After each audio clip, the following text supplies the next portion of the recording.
Mata kuliah tindak pidana korupsi. Topik ke-12 dari 75 topik. Pertanggungjawaban pidana korporasi dalam tindak pidana korupsi. Bagian pertama. Pertanggungjawaban pidana korporasi. Di negara Indonesia, badan hukum dijadikan subjek hukum tertulis pidana mulai dikenal pada tahun 1951, yaitu terdapat pada Undang-Undang Nomor 17 Tahun 1951 tentang penimbunan barang-barang, yang sekarang tidak berlaku lagi berdasarkan peraturan pemerintah pengganti Undang-Undang Nomor 8 Tahun 1962, dan setelah itu dikenal lebih luas pada tahun 1955, yaitu dengan keluarnya Undang-Undang Tindak Pidana Ekonomi, Undang-Undang Nomor 7 DRT 1955, dan Undang-Undang Tindak Pidana Subversi, Undang-Undang Nomor 11, PNPS, 1963.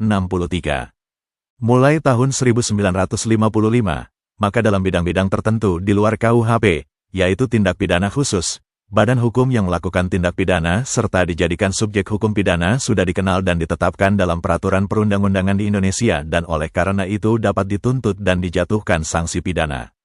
Menurut Muladi, pembenaran pertanggungjawaban korporasi sebagai pelaku tindak pidana dapat didasarkan atas hal-hal berikut.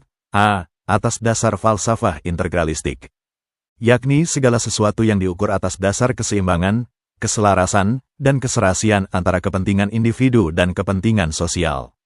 B.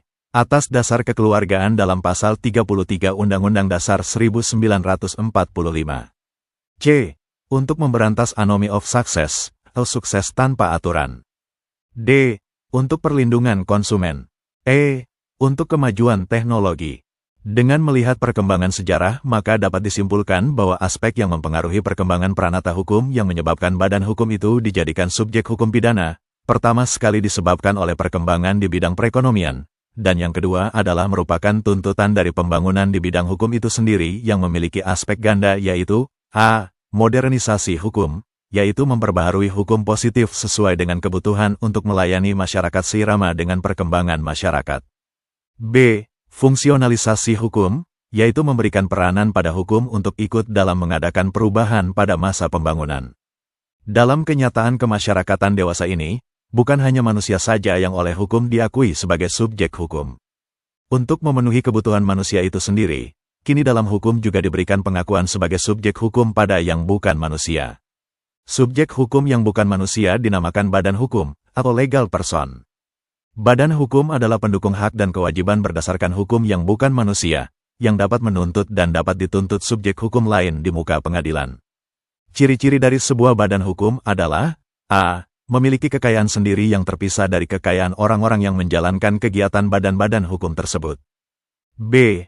Memiliki hak-hak dan kewajiban yang terpisah dari hak-hak dan kewajiban-kewajiban orang-orang yang menjalankan kegiatan badan hukum tersebut. C. Memiliki tujuan tertentu. D. Berkesinambungan dalam arti keberadaannya tidak terikat pada orang-orang tertentu, karena hak-hak dan kewajibannya tetap ada, meskipun orang-orang yang menjalankannya berganti. Badan hukum dapat dibedakan atas dua jenis yaitu badan hukum publik dan badan hukum privat.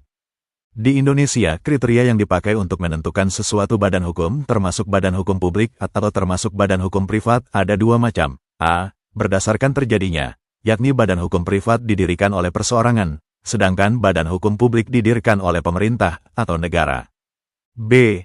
Berdasarkan lapangan kerjanya, yakni apakah lapangan pekerjaannya itu untuk kepentingan umum, maka badan hukum tersebut merupakan badan hukum publik. Tetapi kalau lapangan pekerjaannya untuk kepentingan perseorangan, maka badan hukum itu termasuk badan hukum privat. Perkembangan korporasi sebagai subjek hukum pidana terjadi di luar KUHP, dalam perundang-undangan khusus. Sedangkan KUHP sendiri masih tetap menganut subjek tindak pidana berupa orang, sebagaimana dalam pasal 59 KUHP.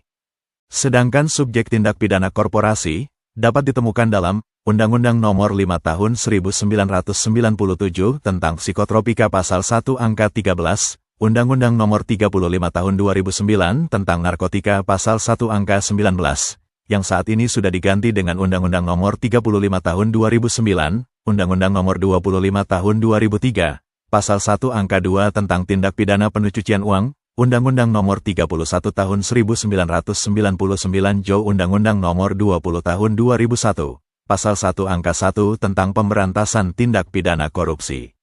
Pada intinya mengatakan, Korporasi adalah kumpulan orang dan atau kekayaan yang terorganisasi dengan baik, merupakan badan hukum maupun bukan badan hukum. Rumusan mengenai korporasi juga ditemukan dalam pasal 51 KUHP Belanda yang telah diperbaharui pada tahun 1976.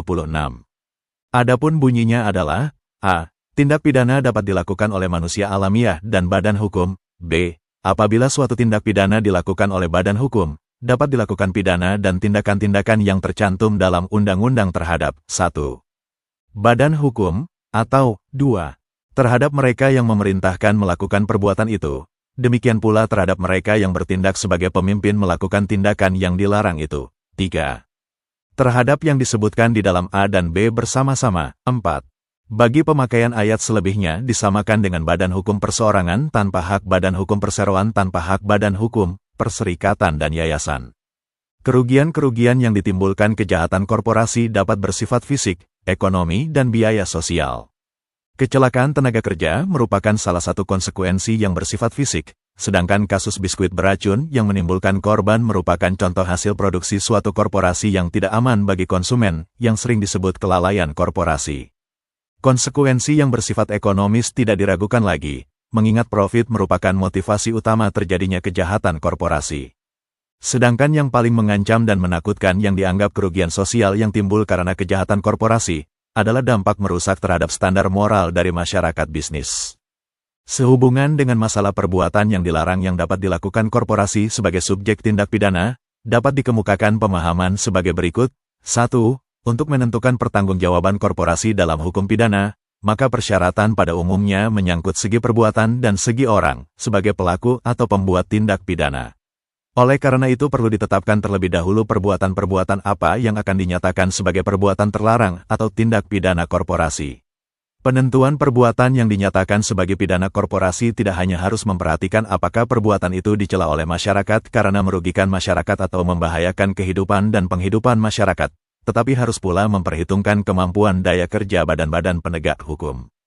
2. Mengingat bentuk-bentuk pelanggaran yang dapat dilakukan oleh korporasi sangat beragam yang sering bernilai ekonomis, dengan skala dan ruang lingkup yang luas, maka diperlukan selektivitas dalam menentukan rumusan tindak pidana korporasi.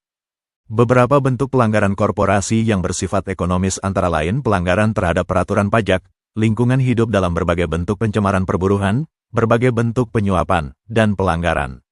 Di Indonesia, prinsip pertanggungjawaban korporasi, atau corporate liability, tidak diatur dalam KUHP, melainkan tersebar dalam hukum pidana khusus. Tidak dikenalnya prinsip pertanggungjawaban korporasi dalam konotasi biologis yang alami, atau naturlik person. Dengan dijadikannya korporasi, atau badan hukum, sebagai subjek tindak pidana, maka sistem pidana dan pembinaannya juga seharusnya berorientasi pada korporasi. Ini berarti ada ketentuan khusus mengenai, yakni sebagai berikut. A. Kapan dikatakan korporasi melakukan tindak pidana? B. Siapa yang dapat mempertanggungjawabkan? C. Dalam hal bagaimana korporasi dapat mempertanggungjawabkan? Dan D. Jenis-jenis sanksi apa yang dapat dijatuhkan untuk korporasi? Itulah materi topik ke-12 mata kuliah Tindak Pidana Korupsi. Channel ini bermanfaat khususnya bagi mahasiswa Indonesia, atau yang ingin menambah wawasan.